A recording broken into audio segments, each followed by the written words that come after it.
Assalamualaikum warahmatullahi wabarakatuh. Perkenalkan, nama saya Hesti Kusmiarni dengan NIM 21410104004, kelas D4, program studi di pendidikan guru madrasah ibtidaiyah, Fakultas Tarbiyah dan Ilmu Keguruan. Di sini saya akan mempresentasikan makalah saya dengan judul Konsep Konflik Sosial Pendidikan. Mata kuliah Ilmu Sosiologi Pendidikan. Di sini judul makalah saya adalah Konsep Konflik Sosial Pendidikan. Apa yang disebut dengan konflik? Konflik itu sendiri merupakan usaha yang dilakukan berbagai pihak untuk memperoleh hal langka seperti nilai, status, kekuasaan, otoritas, dan ini timbul akibat selisih paham dari kedua belah pihak yang terlibat dan tidak memiliki tujuan yang sejalan atau tujuan yang sama. Sedangkan pendidikan diartikan sebagai proses pengenalan atau pengetahuan, yakni proses atau usaha manusia untuk membina sinkronisasi dengan nilai-nilai yang terdapat di dalam kebiasaan. Baik itu kebiasaan adat istiadat ataupun ilmu pengetahuan yang dipelajari di sebuah forum pendidikan. Konsep konflik sosial pendidikan adalah di mana dengan adanya konflik antara individu dengan individu ataupun kelompok dengan kelompok, organisasi dengan organisasi yang lainnya di dalam proses berpendidikan dengan adanya selisih paham ataupun akibatnya akan menimbulkan sebuah konflik atau permasalahan. Jadi umumnya itu karena selisih paham dan pastinya akan menimbulkan salah pahaman serta tujuan yang tidak sinkron antara pihak satu dengan pihak yang lain. Yang ketiga, konflik sosial pendidikan menurut para ahli. Menurut para ahli yaitu Yono, seorang filsafat pendidikan, pengertian konflik itu sendiri adalah permasalahan bisa diartikan menjadi benturan kepentingan dan di dalamnya ada dua pihak yang terlibat. Kedua pihak tersebut memiliki perbedaan dalam mencapai tujuannya masing-masing.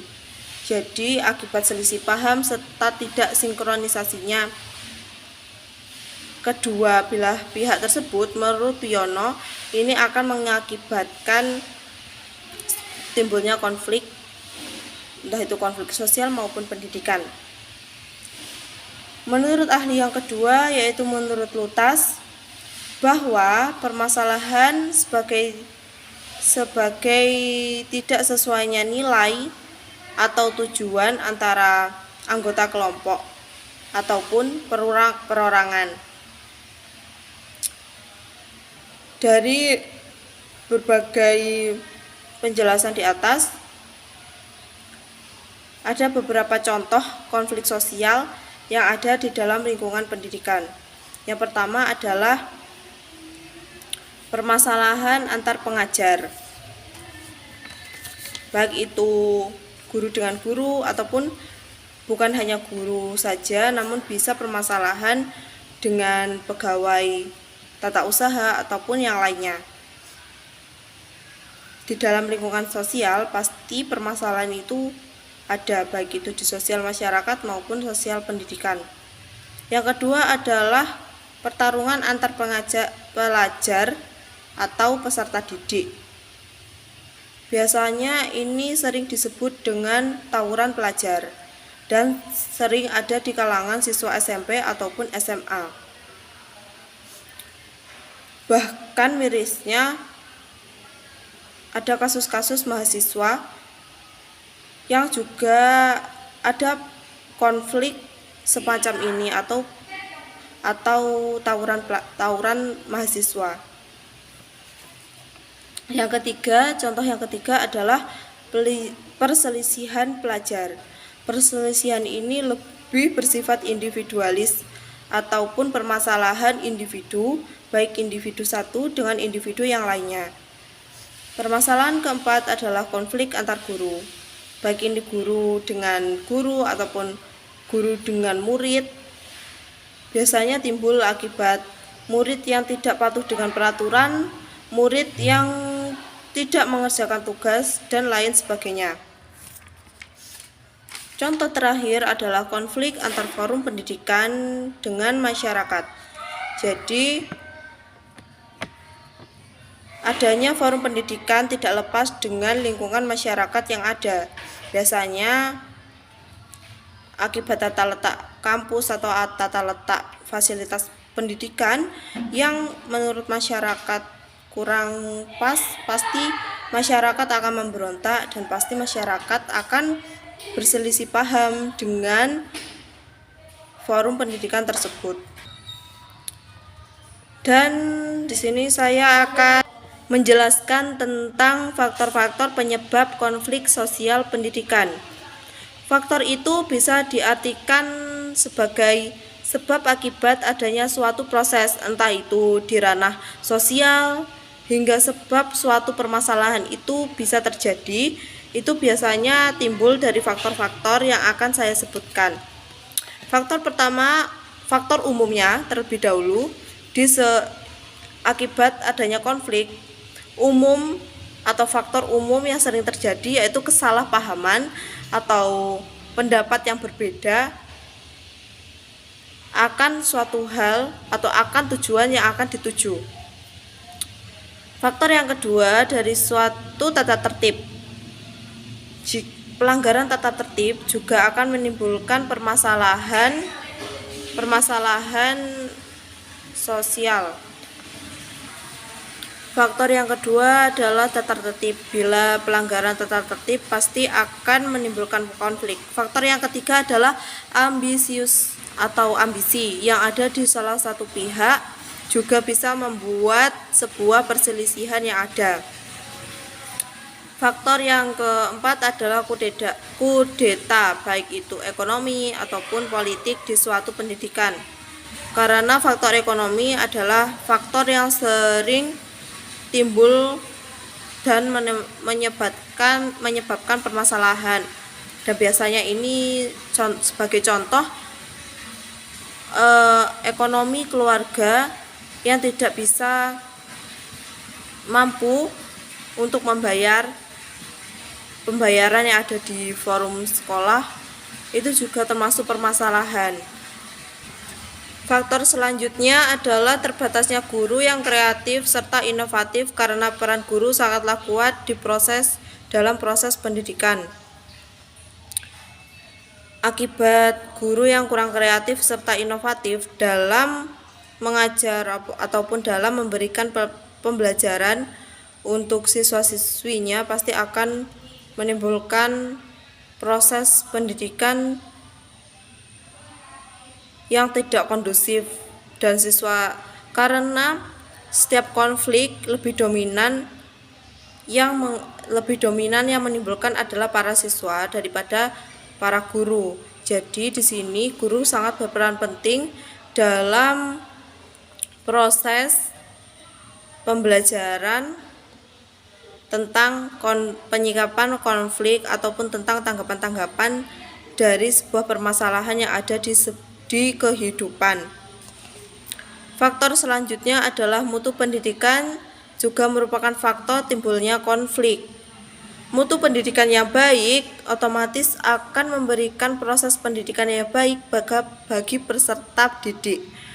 Dan dari sini peserta didik juga akan memiliki sikap yang baik dalam berkehidupan. Yang ketujuh adalah bahan ajar yang minim, akibatnya kurangnya pengetahuan dalam bersikap. Ini juga termasuk dari faktor timbulnya konflik. Bahan ajar yang minim, pengetahuan yang minim akan mengakibatkan konflik yang terus-terus terjadi. Yang terakhir adalah mahalnya pendidikan atau tingkat ekonomi di suatu pendidikan, juga menjadi faktor yang sangat signifikan dalam proses pendidikan berlangsung.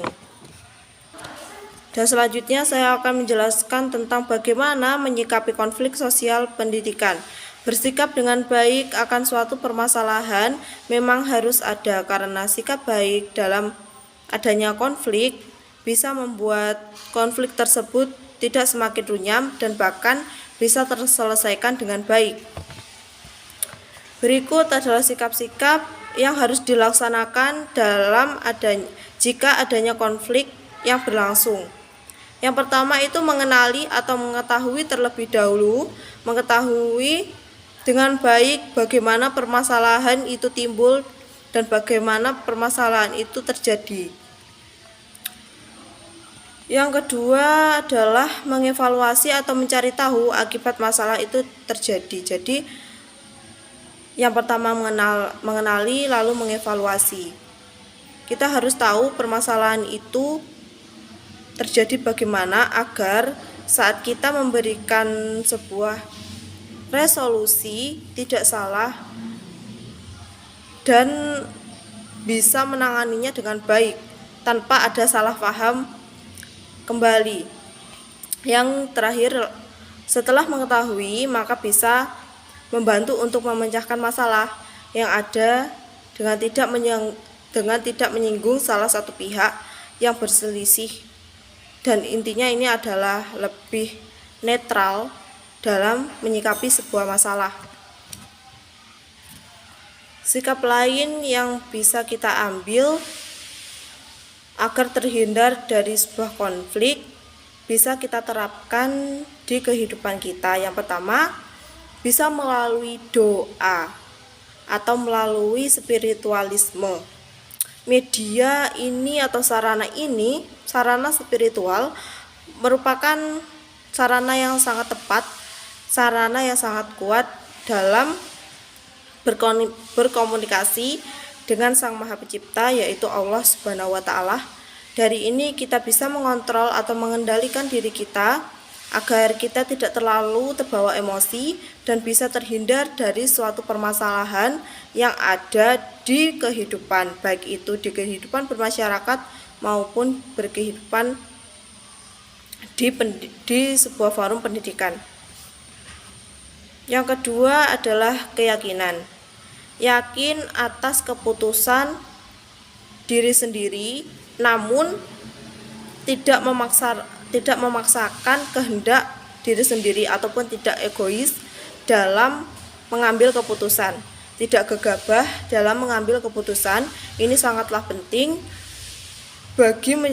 bagi sikap kita agar kita terhindar dari permasalahan atau konflik-konflik yang ada di kehidupan, baik di kehidupan sosial bermasyarakat maupun dalam forum pendidikan.